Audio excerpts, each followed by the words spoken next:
My dear friend and colleague, Rabbi Benjamin Blech, wrote an interesting article about Thanksgiving. The name, Thanksgiving. We're thankful to God for what we've received, aren't we?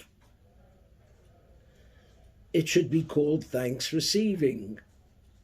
And yet it's called Thanksgiving because it has an important lesson in it.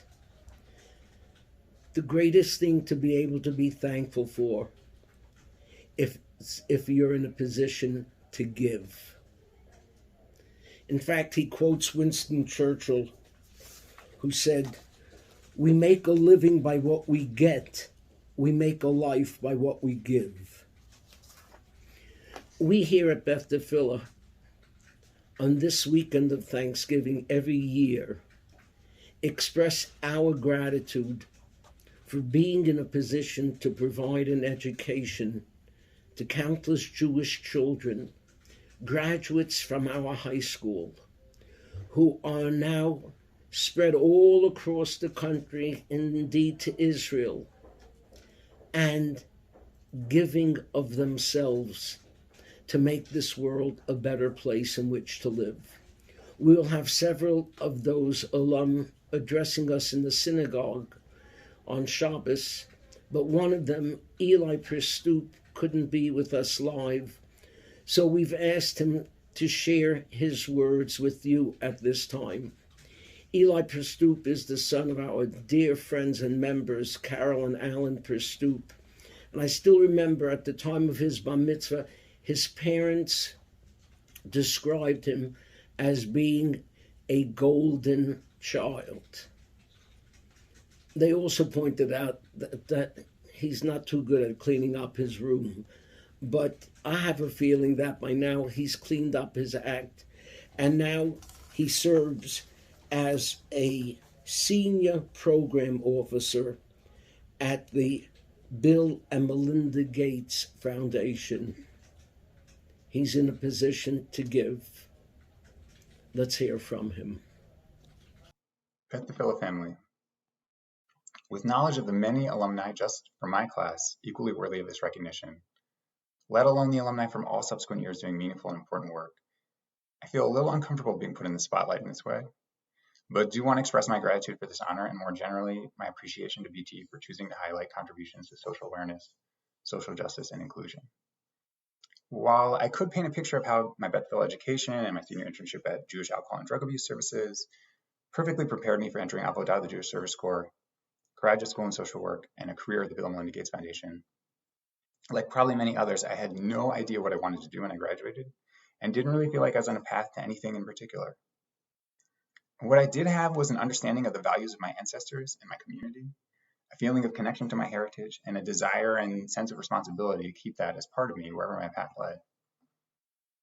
At Beth Tfiloh, one of the key recurring themes that we discussed in rabbinics class and at Wiener tournaments and sukkah sleepovers and the like was from the very first parak of the Torah, that Vayivra Elohim et Adam b'tzalmo b'tzelem Elohim bara oto, that because Adam was created in God's image, and we are all descendants of Adam, it follows that we are all created in God's image, and therefore every individual has infinite and equal worth. I also remember learning the discussion in the Talmud, Sanhedrin 37a, that accompanies this pasuk, that one reason to approach creation this way with a single ancestor for all humans is Shelo yomar Adam lechaverav abba gadol me'avicha. So no one can look down on their fellow and say, I'm more worthy than you because my father was greater than yours. So after a fair amount of random happenstance, when I arrived at the Gates Foundation 14 years ago and learned that the animating principles were that all lives have equal value and every person deserves the chance to live a healthy, productive life, I felt not only could I relate to that concept, but I'd actually contemplated what it would mean to live and work as if I truly believed that. Though the Gates Foundation is perhaps best known for its commitment to increasing access to vaccines to prevent childhood deaths, my work has been focused on education in the United States.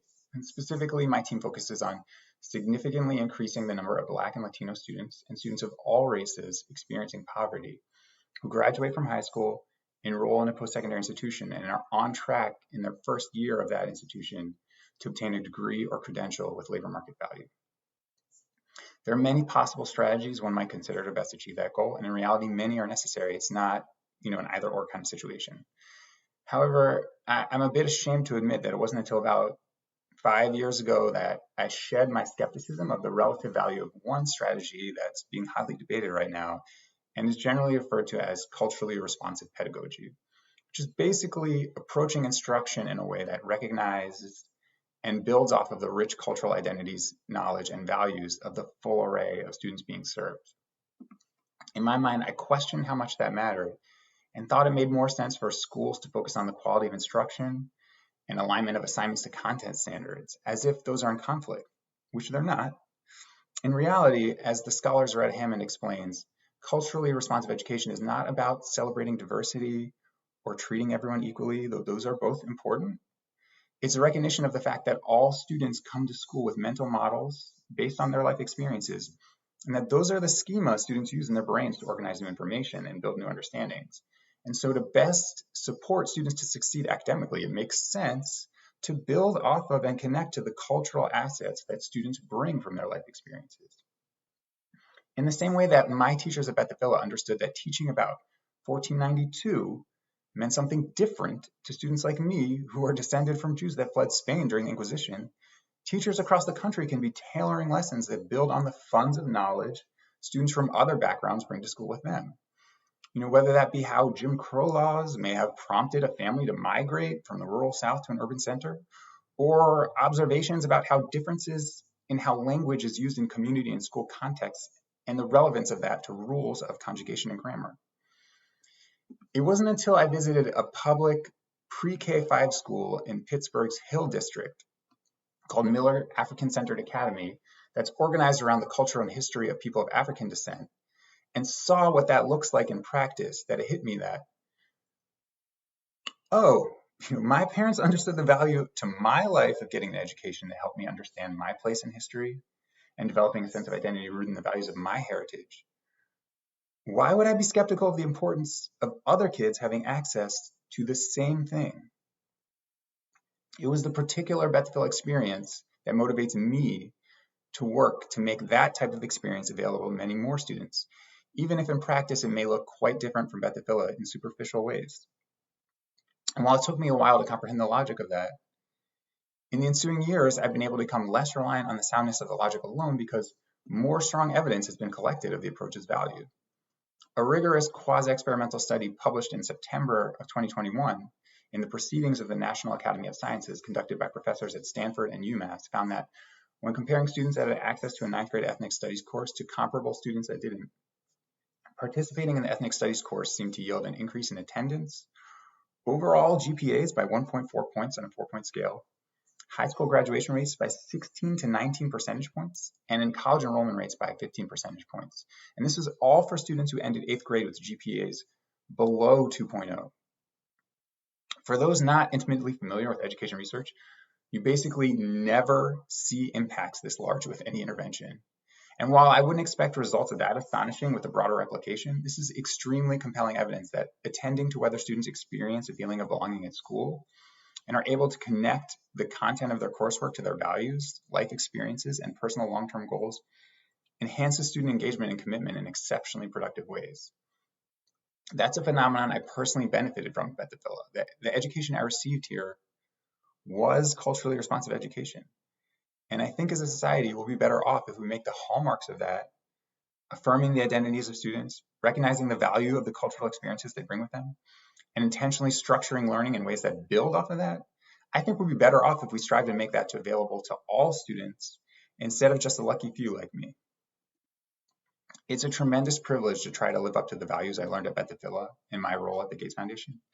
And I truly appreciate the opportunity to share some reflections on that with you today. Shabbat Shalom and happy Thanksgiving. Eli's but one of many that we take great pride in because he gives us the greatest gift of all.